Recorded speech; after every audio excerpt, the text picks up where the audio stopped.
Just something on YouTube. It was. She's listening to it outside. Anyway, morning, everybody. Welcome to Talking Niagara this morning. Okay, so a few things locally here this morning, and something international. Okay, yeah, hello, everyone. Welcome to Talking Niagara. Peter Giblett, Dave Wheeler, here to inform you and enlighten you about local and world events.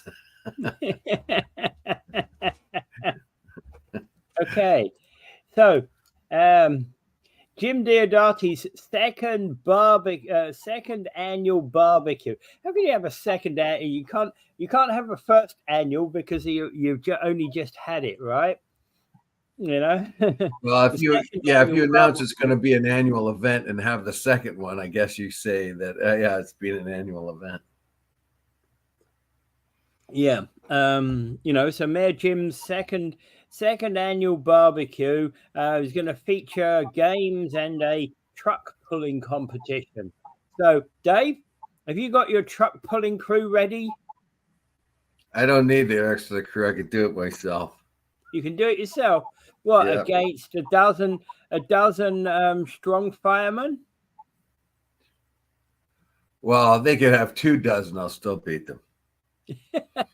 Them's fighting words there, Dave. Kitty, one of my names was Rhino Man. What do you think that's for? They're charging ahead. So you're thinking maybe you should be charging against the mayor, wrestling the mayor, eh? Well, that I could do without much difficulty. I still have the moves. In fact, probably the only one in town here that's got equal moves to me is the green bastard from Parts Unknown. Who's visiting Parts Unknown right now? Is he? Oh, okay. He's back. He's back in the place that created him, maybe.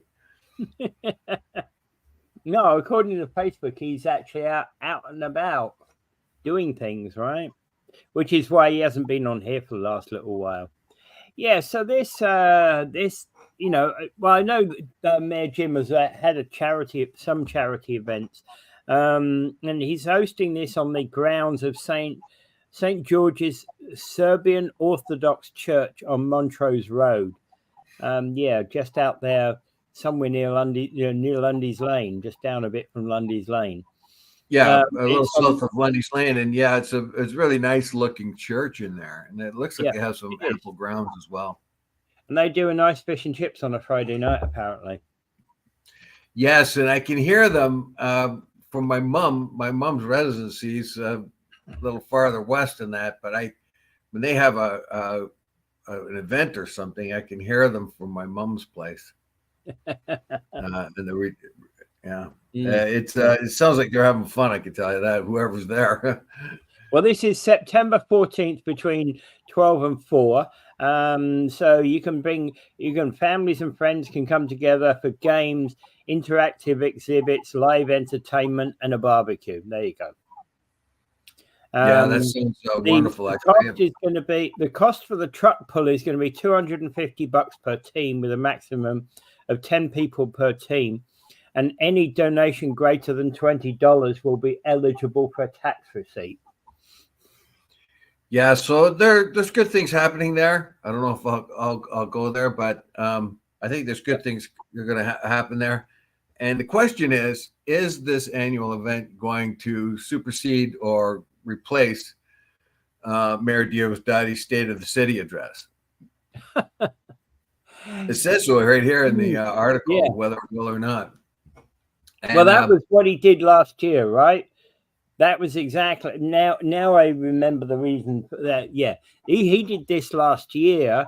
Instead of the state of the city address, he held this barbecue. Yep. Is it though? I think he should still release a statement somewhere where you can read where he views the state of the city. I think that would be valuable. or I at think least release it to the press.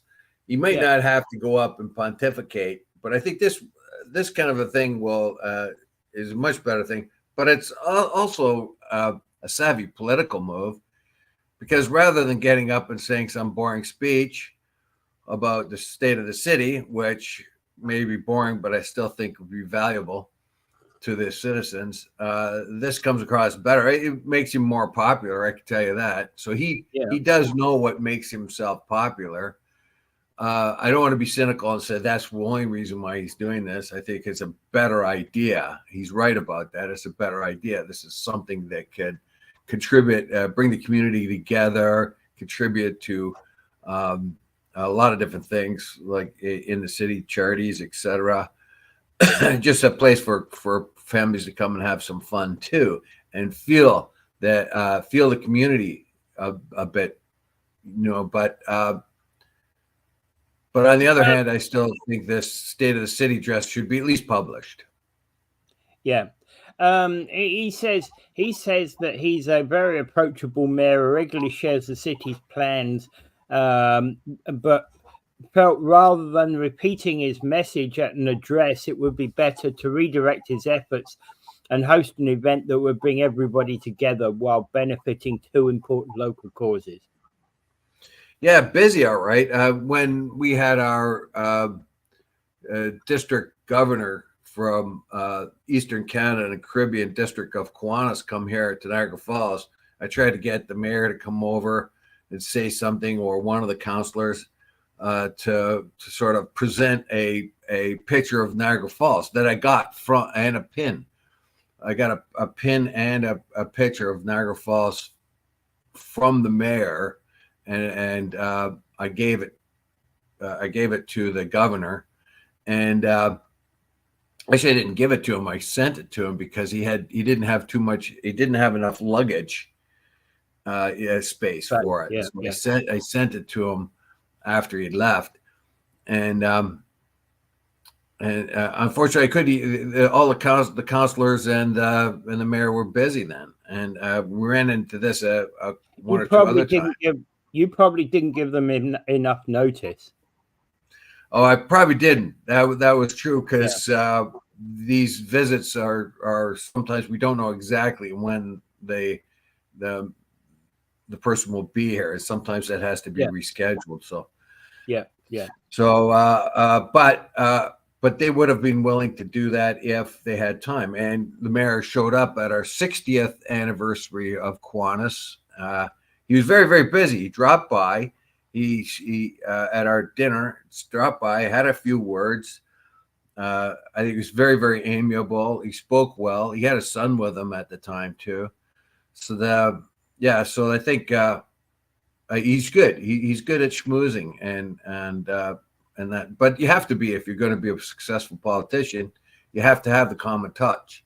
And I think that's what he's trying to do here. Now I'm not going to go start complaining about what he did or didn't do, this or that. It's not he is the elected mayor of our city by a vast majority of votes.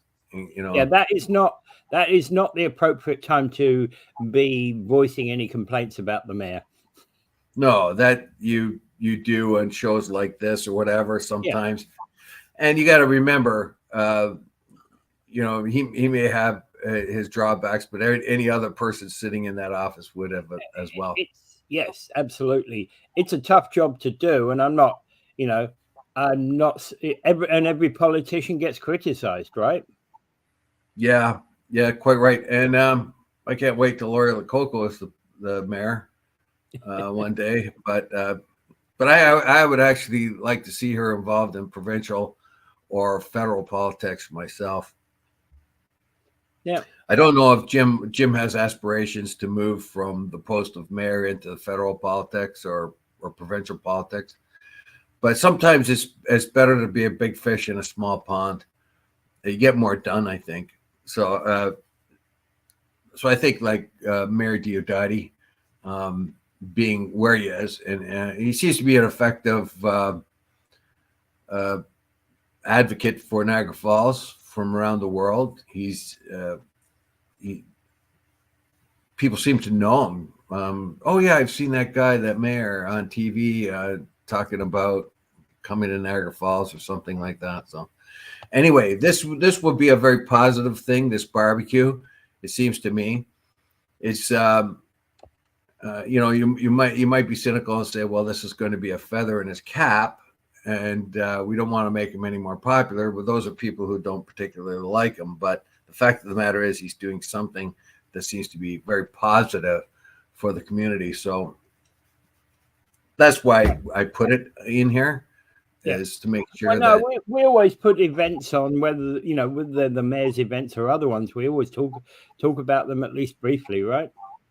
That's right. This is one time you want to put politics aside and just get together with the community and have some fun. Yeah. So once again, the date on it is September 14th between noon and 4 p.m. And if you want to be part of the truck pool, it's $250 per team, and you've got to pre-register. All right. Yeah, you need some strapping lads. I think that the local high school football team would probably do as well as anyone else, Yeah. Senior football team. Yep. All right. Okay. So Canada refuses to comment about Canadian-made U.S. sale of Canadian-made weapons to Israel. This makes me sick. It really does. We have an official position in this fact. I think our foreign minister, that cute blonde, what's her name? I can't remember. Anyway, she's spoken in Parliament saying that we're denouncing what's been happening, and we've stopped all weapons sales to Israel back in January. However, we have huge contracts of supplying the United States with weapons, and those weapons are then being transferred to Israel. And yet the federal government is not saying anything about it. And you can tell why, because these are huge contracts worth a lot of money. Yeah. Money trumps blood, it seems to me. And this is a clear violation, if you ask me, of supplying weapons to a country that is committing war crimes, which is clearly the case here. Israel is being protected from the war crimes that it has committed by the United States solely. But not only the United States, but everybody else seems to be really keen on making money with weapons. And we find this hypocrisy going on just about in every war, where a country may denounce the war, but make some money on weapons. They made money on the United States, France, Germany made a pile of money from Iraq, selling them fertilizers, which they knew could be converted into poison gas. And then poison gas was used against the Kurds in Iraq. They killed thousands of people when Chemical Ali dumped Chemical Ali, who was at the time one of the close associates with Saddam Hussein. So this is something we have to address. And yeah, I'm afraid we're going to have to lay off people. And this is one case I'd say, if you have to lay off people and stop production and sending those weapons to the United States, where they're transferred to Israel. And I don't know if you could say you could make weapons for the United States, but distinguish them as weapons that cannot be transferred to Israel. Yeah, that we could do. I think we could say, look, we're gonna supply you with the contract for the weapons, but we ask you not to send those particular weapons to Israel. But all that does is means that the United States is a warehouse full of weapons. All they do is send other weapons to Israel, the same ones that are made in Canada, but the ones that are made elsewhere to Israel. But this is equivalent. This is equivalent of me selling you my used car, but because I know that Paul Lemire was looking for the exact model of used car that I've got, I forbid you to sell it to him. All right. Of course, what you do, you turn around and sell it to him. Yeah, so somebody else buys it. Well, yeah, But what the only really solution we have is saying I can't sell it to Paul Lemire, but you sell it to the Green Bastard from Parts Unknown, and then he sells it back to Paul, and you think, well, and you knew that was going to happen. So the idea that these weapons are going to Israel and coming from Canada is making me sick. It's turning my stomach. I can't. In fact, the whole thing is turning my stomach. I get so frustrated when I talk about this, when I think of all those people being murdered and killed, and they're attacking the last remaining city right now. They're attacking the last, as we're trying to get to a peace deal.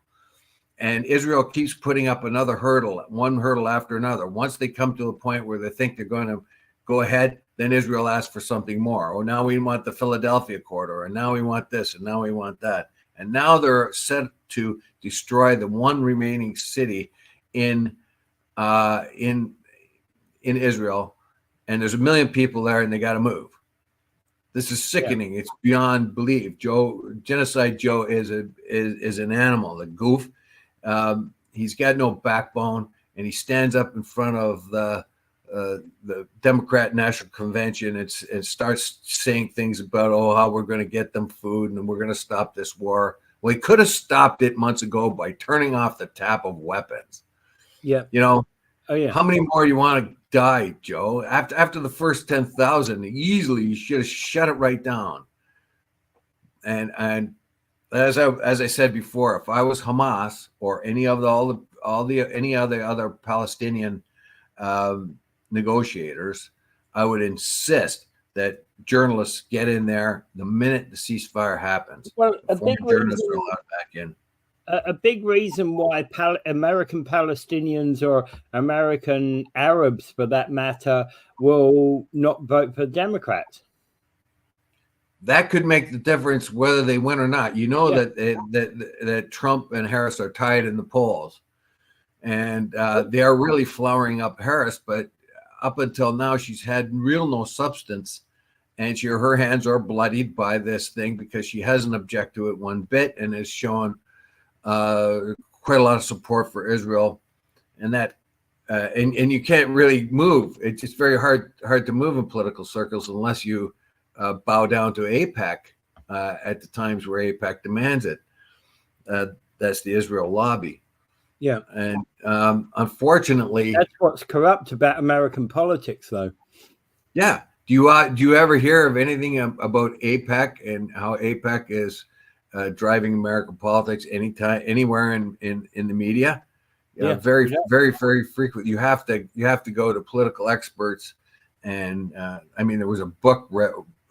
Actually, they were Al Jazeera. Oh, never mind.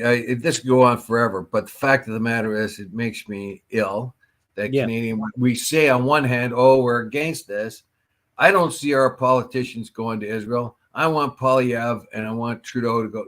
Poilievre his hands are tied because the religious right are for this war. So if he wants to get elected, he can't say much. Sometimes the moral backbone of a leader, I suppose they think, I'm going to have to do what I have to do to get in. The fact of the matter is, right now, I want to hear from Poilievre, I want to hear from Singh, I want to hear from Trudeau, and I want to hear from them every day. Stop this war. I want them to go on TV, all three together, because I'm sure that this is one thing they can agree on. This war has got to stop. Yep. All right. So good morning, Mike. Glad to see you. Right. Okay. So being the wrong person being convicted, that's got to be a nightmare, right? So it's a courtroom where basically a person gave their a Hamilton man with no record briefly became convicted last week after another person arrested in Niagara gave his name, right? Presumably name and address, etc., etc. They must know who he is. The conviction for failing to comply with a release order was registered Thursday after an imposter claiming to be the person pleaded guilty in court And the Hamilton man was actually had outstanding matters before the courts as well. But the Crown subsequently notified his lawyers that he was not in court for a plea and to inform him of the conviction. That's kind of got to be the worst nightmare you could possibly face, is to be convicted of something you didn't do. Yeah, I have well, the article says, well, of course, it was impersonation. Yeah. And I think the guy in jail gave his name. He must have known the guy. He must have known the guy also had cases before the court. So what he, what he did is pretended he was him, knowing that all he had to do was say, plead guilty, and then he could get off scot-free, because this guy was from the Welland Detention Center, and he wanted to get out, and so he just lied about who he was, and and the cops bought it. I can't, and he was 5 minutes away from doing a runner. If they hadn't sent the confirmation to the so-called for the Hamilton man, to his lawyer, he would have got off in 5 minutes. And the only reason why they did that was just a matter of because that man happened to be, because the police would have had a record that this guy happened to have a lawyer, and therefore they sent the information to the lawyer. Good thing the lawyer was checking his email that day. Well, yeah, absolutely. And how many times does the average person not answer their email for, 6 or more hours? Yeah. So it happens to me. It happens to me quite frequently, unfortunately. Yeah. Well, that just gave me an idea. I mean, if I get arrested next time, I'm going to tell them that I'm Peter Giblett. Well,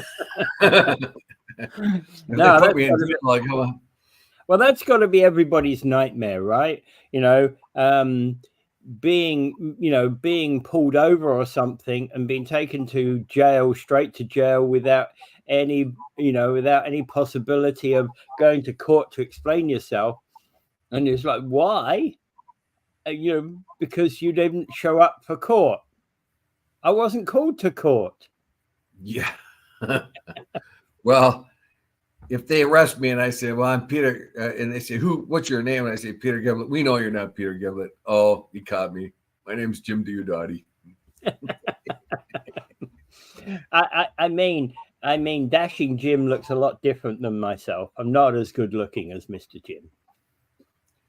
Well, beauty is in the eye of the beholder. And I'm sure if someone had vision problems, they would have thought you were pretty good looking too.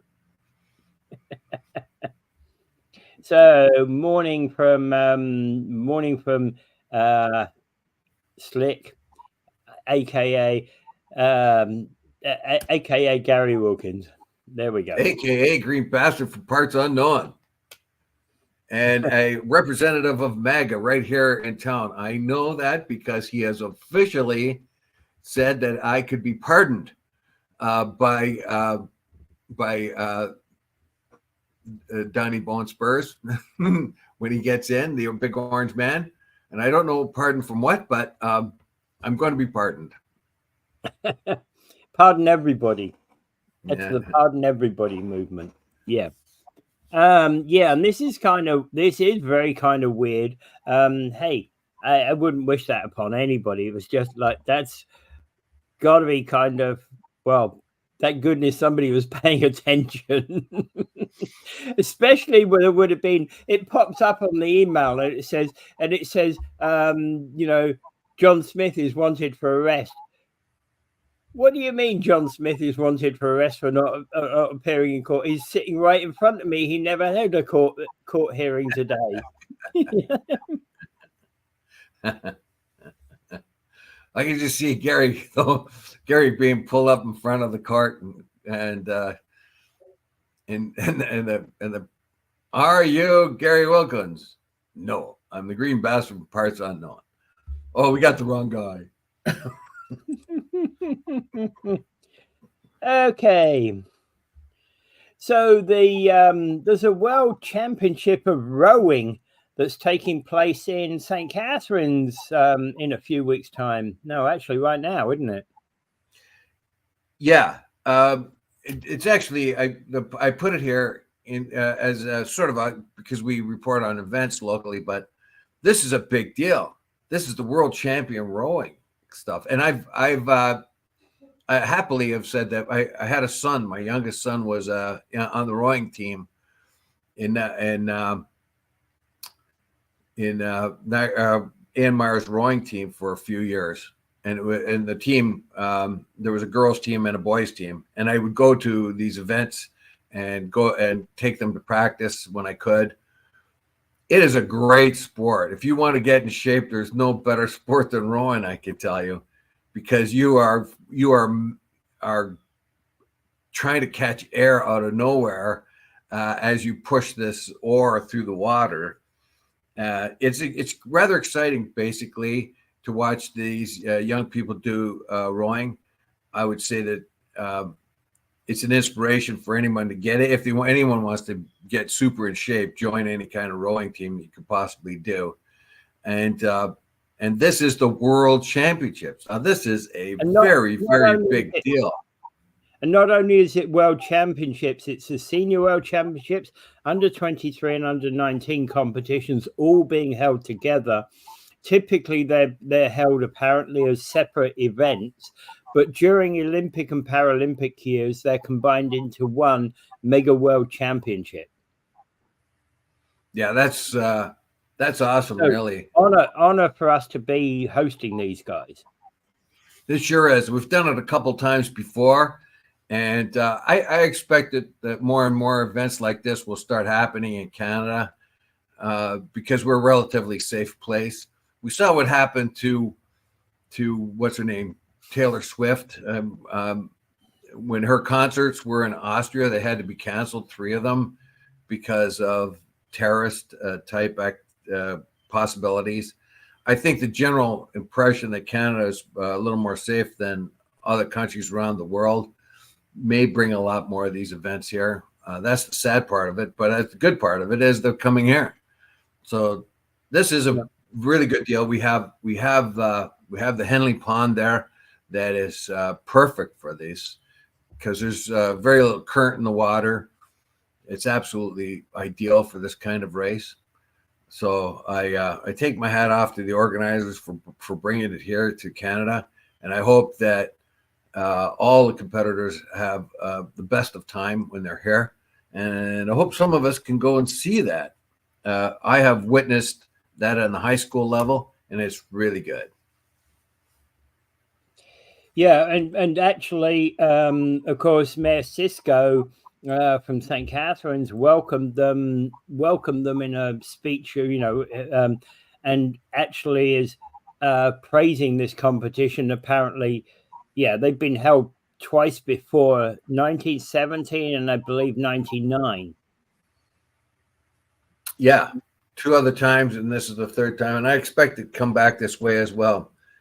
So, like I said, it's a really big deal. It's an excellent place to hold these rowing competitions. It's got absolutely, it's perfect course out there, right?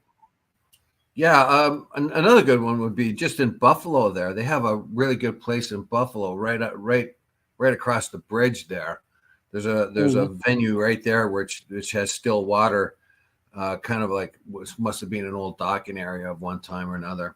It's right by the boat club there. This was specialist built though, wasn't it? I believe. Henley? Yeah, I think it was being specialist built. There's rowing events there. There's a rowing regatta every year. Yeah, I don't know how.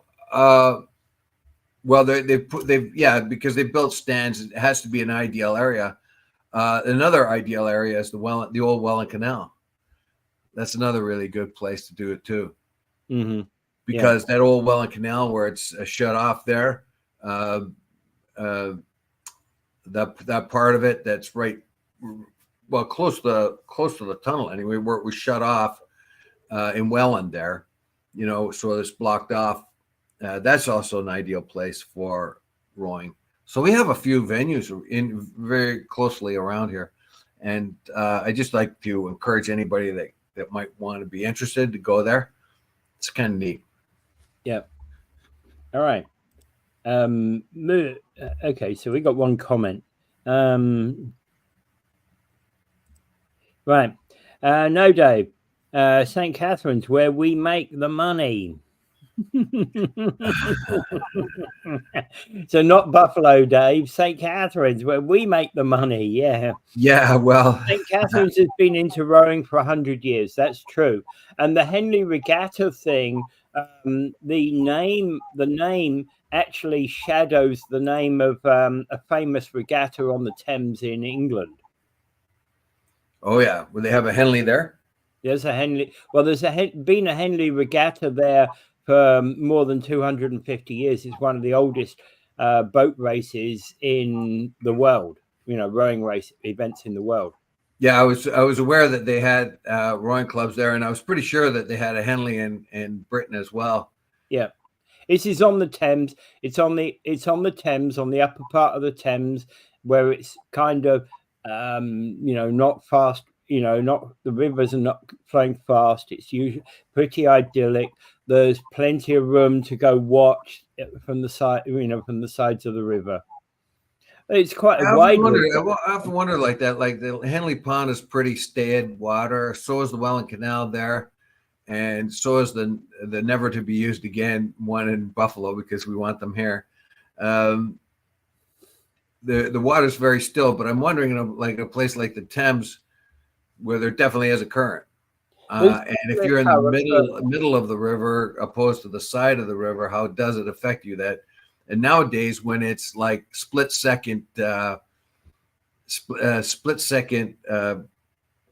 of timing wins or losses, like you could get two boats nose like inches apart. Yeah, but who may have got a slight little advantage from the current. Yeah, well, it does. I don't know exactly how that works, but it's always been an interesting question about rowing. I wonder if they test the currents in different parts of the river to make sure that no boat gets an advantage over another. Right. Mike Cushman says his father-in-law, who's now 93, rowed in St. Catherine's. There you go. Brilliant. Okay, that reminds me of a little story, and I'll tell it here. There's a guy who's 70 years old, and he goes to the doctor, and the doctor says to him, "My God, I just did a test on you, like a physical. You're bringing up numbers of a 30-year-old person half your age. My God, you must have really good genetics. How old was your father when he died?" He says, "My father's not dead. He's 90 years old. He's living a fine life. He's in really good shape, having a good time." "Oh, wow. How old was your great-grandfather when he died?" Or your grandfather. So that your father, your grandfather. "My grandfather's still alive. In fact, he's 115 years old. As a matter of fact, he's going to marry his girlfriend of several years." He says, the doctor says, "Why would a guy 115 years old marry at this age?" And he says, "Well, he's under a lot of pressure from his parents."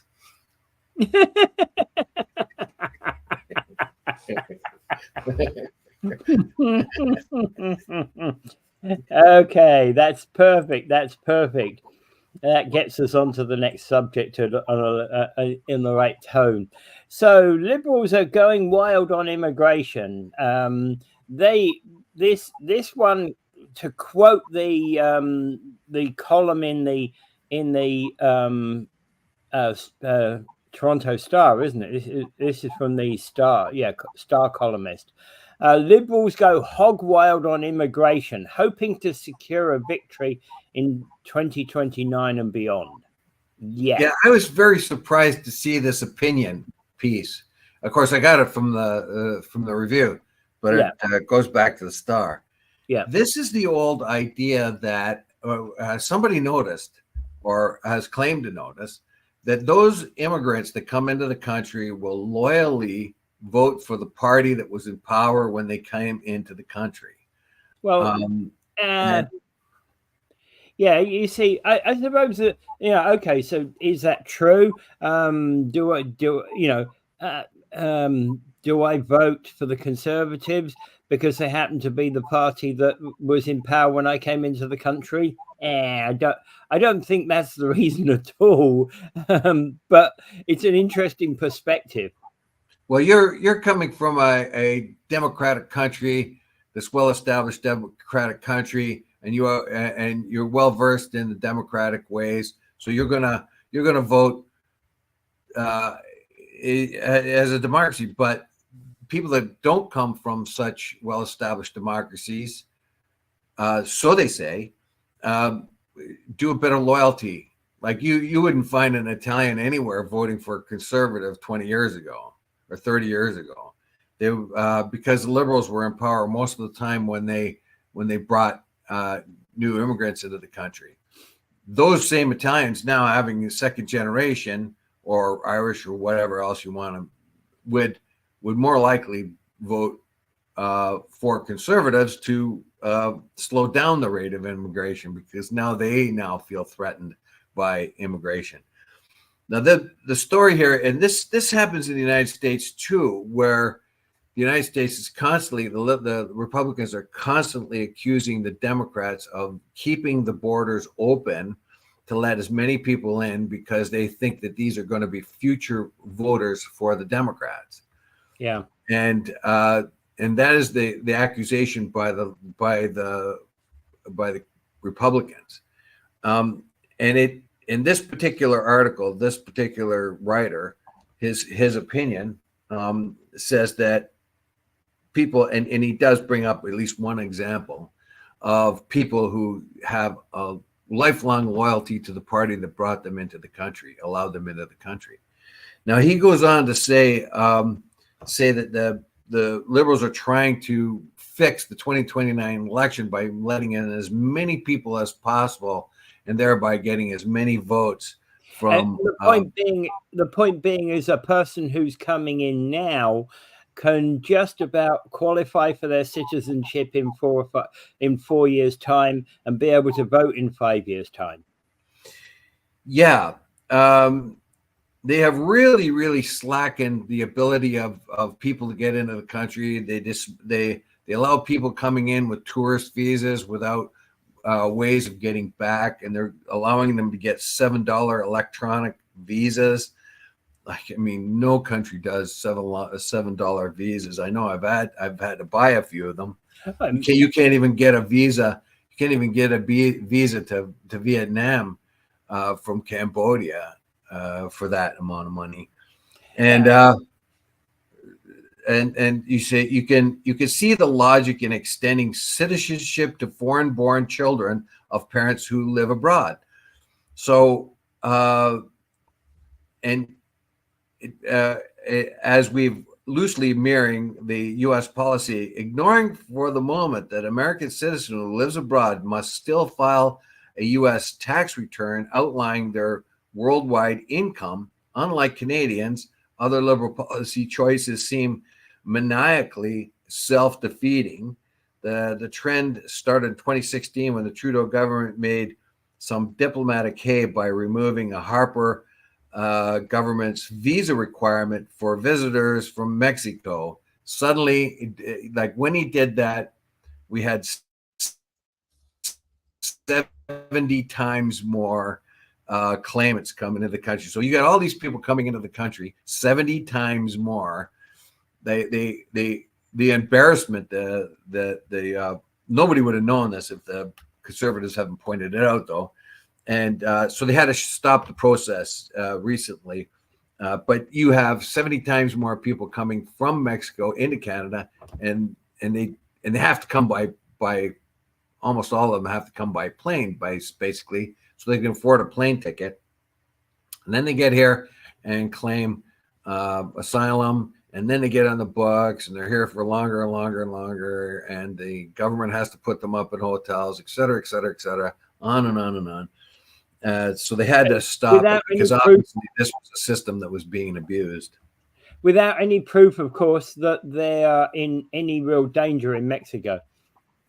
That's right. So what that did was cost the Canadian taxpayer $600 million a year for health and shelter costs.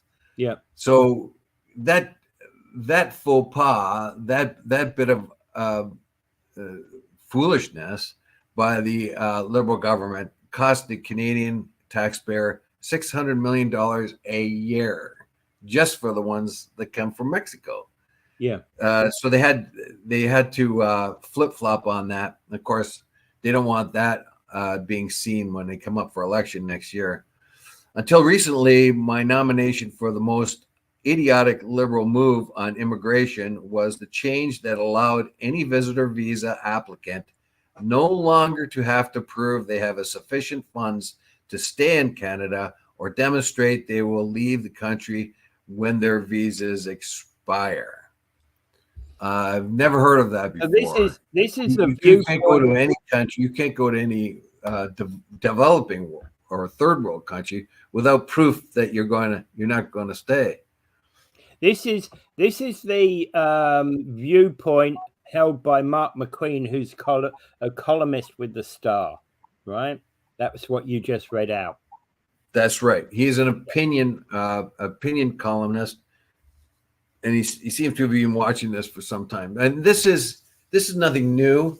I've heard all kinds of this from the United States and Canada. I think it even happens in Europe, where they find things like this. Now, the whole idea is to bring in as many people as possible so that you can have Liberal voters. This writer claims that, and I think it's true too, that whoever is in power that brought them into the country, the party that brought them into the country, they will reward with their vote.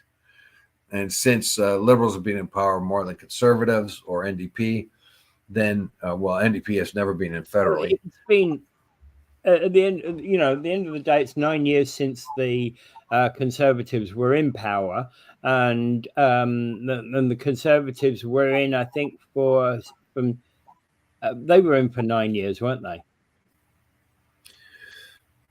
Yeah, and this is this Trudeau changed the particular rule at the exact moment he was amending the Safe Third Country Agreement with the U.S. Joe Biden to shut down Roxham Road illegal border crossing. Trudeau responded to political pressure from Quebec, where he needs lots and lots of votes, regarding the influx of overland economic migrants, yet proceeding to remove the one test we use at Canadian airports to separate bona fide tourists from those individuals too impatient to join the legitimate immigration queue. I think there might be something to this. Trudeau's, the Liberal government, bringing in as many people as possible without any regard to where they're going to stay, or the stresses on the healthcare system and the education system as all, seems to be ridiculous to me. That's the thing you want to do. Okay, we want X amount of immigrants. So how many can we take that we can reliably know that will have housing and won't overburden our healthcare facilities? They chose not to think of that one bit at all, but get as many in here as possible.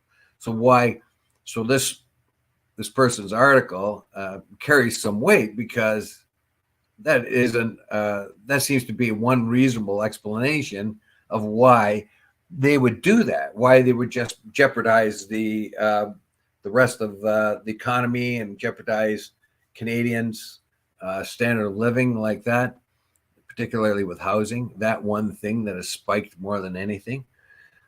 So, and he says like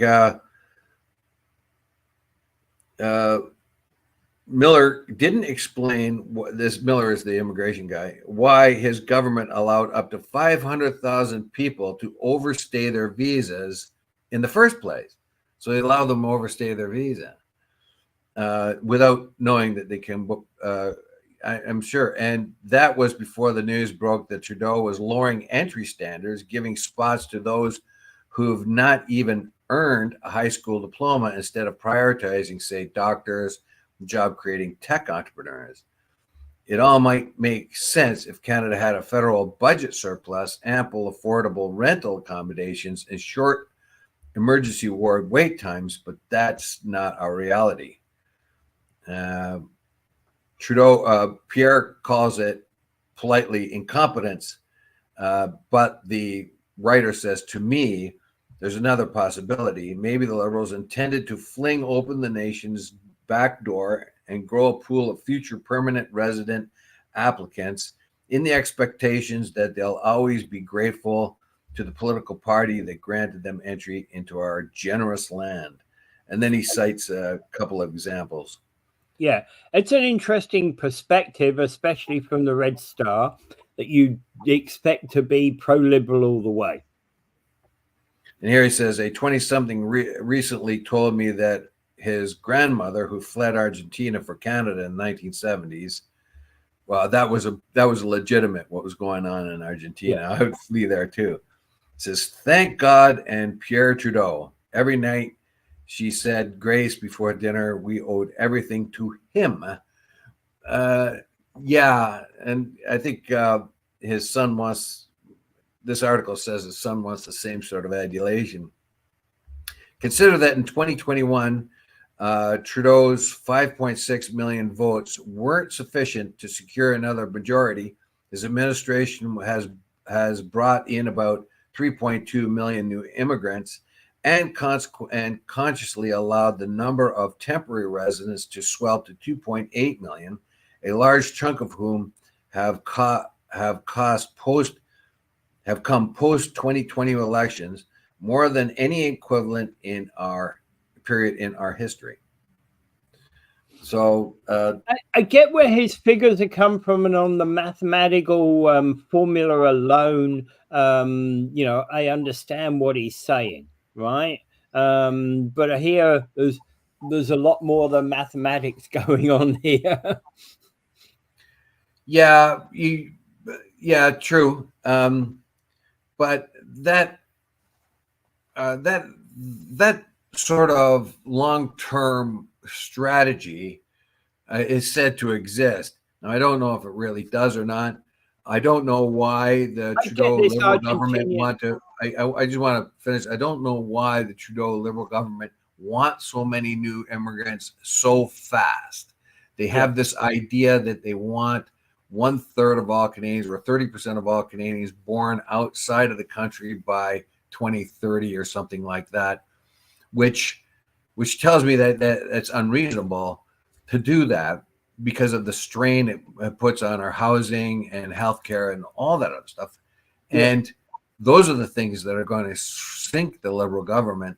But why is the big rush? Why is it? Why do we have to rush and bring all these people in Yeah, it always bothers me when I understand this kind of lady who, and her, thank God for Pierre Trudeau, particularly those people who suffered would thank, the income of the government of the day. But that doesn't necessarily mean, thanking Trudeau, Senior doesn't necessarily mean you're voting for Trudeau Junior, right? The other question about this really, I think it more or less indicates that, though. It might do. There's a probability it does, but then again, we've been inviting people into the country, larger than I think normal than necessary numbers, and it seems to me that we've got problems we need to deal with internally before we bring new people in. I think that immigration has to slow down, not because I have anything against immigrants, but we have to catch up. We have to build more homes. We have to build more homes. We have to fill out our healthcare system. We have to do all those things, and it's a vicious circle. Oh well, now we have to build a lot of houses really fast, so we're going to have to bring more immigrants in to help us build those houses. And those immigrants don't have any place to live. So as soon as you build them, they're already full before they're even built. Yeah. Kind of thing. so the liberal ideology is to bring in people from all over the world, and they're gonna run into a problem with the Ukrainians too. They have like 225,000 Ukrainians on temporary visas. Now that war was that was supposed to be ended in March, I think it was. That you could establish it temporary visas, but what are you going to do with the 200,000 you are? You're not going to be able to send them back. No. You can't say, well, go back to that war-torn country now when the war is still going on. Yep. Are you going to be able to do that? No, you won't. So you remain silent on that. Yeah. Yeah. So they'll be fast-tracked as permanent residents, and then as honest God immigrants thereafter, because they have no reason not to do it, because they do all these other people from all over the world with less of a reason to stay here. Yeah, and those immigrants, so like the Ukrainian migrants, they'd have gotten the right to get a job, because everybody, you need to be able to get a job, you need to be able to survive and pay the rent, etc. Right? Yeah, well, happily, we have a very large Ukrainian population already, so they're there all set up, ready to help them out, which is a very good thing. So we have a large existing Ukrainian population that can step up and help the Ukrainian new migrants assimilate. But the Ukrainian migrants are educated people. They are mechanics, they're engineers, doctors, lawyers, whatever else. So they are already familiar with Western standards. So they will integrate very quickly. And it's not just because they're white. It's because they're educated. All they have to do is learn English. And most of them already know some English before they even come. So the fact of the matter is, if you're going to get an immigrant that fits into the country and fills the needs of the country, the Ukrainians will probably be up on top, because they are already a well-educated nation, and they are very, very familiar with our accounting systems, our industrial systems, our everything. So yeah. Oh, absolutely. All right. Okay.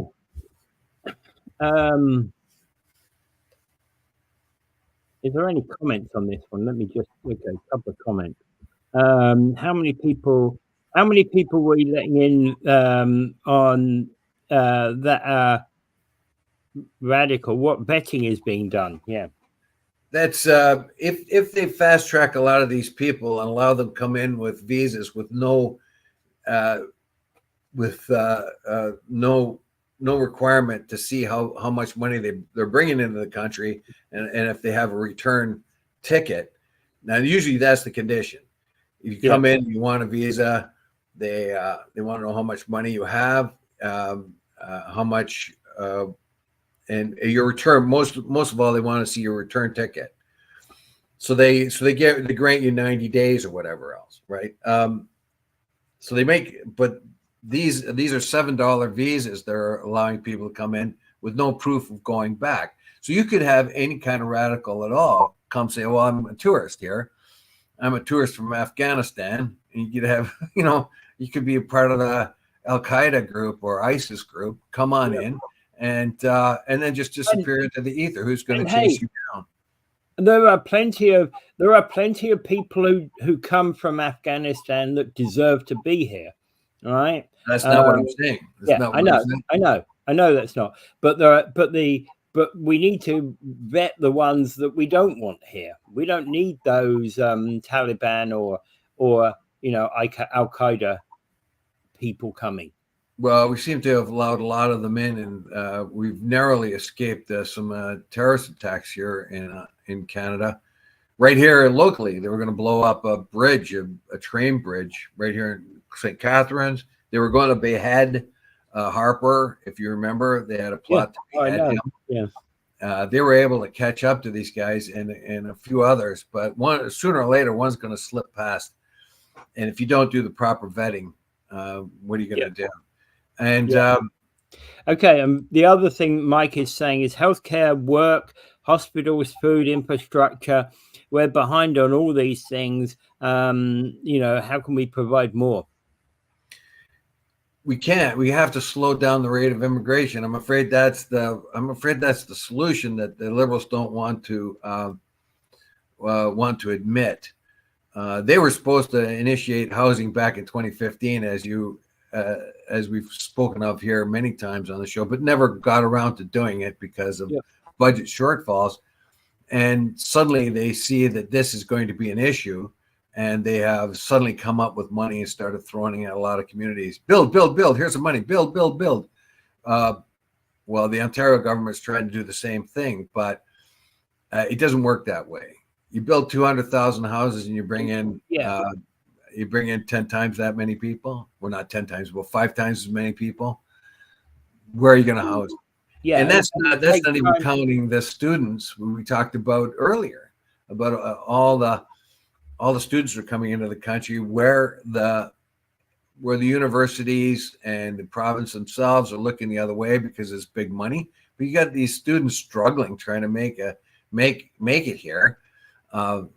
Some of them probably weren't even really equipped to be students here, and then they hit the soup kitchens and the Salvation Army and so on. And the worst about this is that everybody imagines that we can just turn the crank a couple of times and out pops a house, newly minted house. Right? Yeah. What about the healthcare system? So everything that Mike has talked about there is really legitimate. Yeah. Like, sorry, you got to slow down that stream of immigrants until we catch up. Yeah, because house building, on average, the brand new built apartment block in St. Catharines that's been, it's about 2 years since it first went up. They're still not ready for their first occupants yet, right? Takes time. You build a house, even if you have, even if you're bringing every part from the factory, it takes time to build the house, to get it ready. Yes, and houses are being built faster than any time else because they have modular construction. They have everything, a lot of stuff pre-built. So houses and apartments and everything else are going up very much faster than they did just 20, 30, 40 years ago. They would but they all take time. Yeah, but it still takes time. But even though that we have better construction methods, or at least faster ones, I don't know if the quality is any better. I mean, we have places falling down in Welland from Never Trust, and but that's a problem. We don't have places for people to live. We don't have health care facilities that can take care of the mounting amount of people, and the government keeps doing what they're doing and bringing in 500,000 people a year or something like that, which is just madness. And they know it. They know it, but in their mind, it's better for us to suffer to bring these people in, more immigrants in, because it's going to be better for our country in the long term. That's what I mean by driven by idealism instead of practicality. Yeah. That's why the future party of Canada may have a future in Canada, because they're bent on looking at practicalities rather than ideologies. Yeah, and that actually, unfortunately, has been a blend of where our Liberal government seems to be right now. Purely and simply, in some imagined utopia rather than in the practical what Canadians need. Yes. Anyway, I think that the article has some merit. It's an opinion piece, and I'm very surprised I saw it in the Toronto Star. Yeah. Well, actually, Toronto Star via the Niagara Falls Review. it is a criticism of the Liberal government, and you think, holy smokes, you think that should have been in the Sun, but it was in the Star. Yeah. Oh, yeah. Absolutely. Yeah. So if advocates for the Liberal Party, which the Star is, and their opinion people mostly are, then that tells you something that the Liberal government is not paying attention, you know. Yeah.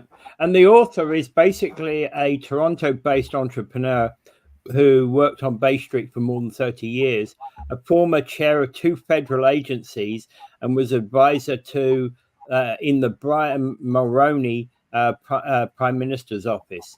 So there you go. He's a conservative. Okay.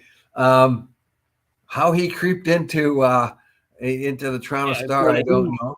This presumably is a piece that either they commissioned or he sent to them, I'm guessing. Maybe it's an indication that the Toronto Star wants to be more like the Globe, which is more centrist. For a long time, I used to read the Toronto Star. We used to get it every weekend at our house when I was a kid or a teenager. It'd be a big tome like this, and everybody would read the paper. But I don't bother with the Toronto Star at all anymore. Globe Mail is mostly where I get my information nationally because they seem to be more centrist. And the Toronto Sun, of course, is like rabidly right wing. It's just I don't know. There are some things of worth there as well, but not much. So if the Toronto Star tries to come into the center a bit, I would welcome that, because this is a blatant criticism of Liberal incompetence, as they said in the article. Yeah, absolutely. And it's potentially problematic. Yeah, it's nice to have ideals and say, oh, we should bring in one third of our population from outside of the country, and have 1/3 of our country not born in Canada. Wouldn't that be wonderful? Well, it would be, I suppose, if you had houses for them and healthcare that could provide for them. Yeah. Yep. Okay. Anything else to go on to today? Because we do have a number of other articles, but we don't really have the time to.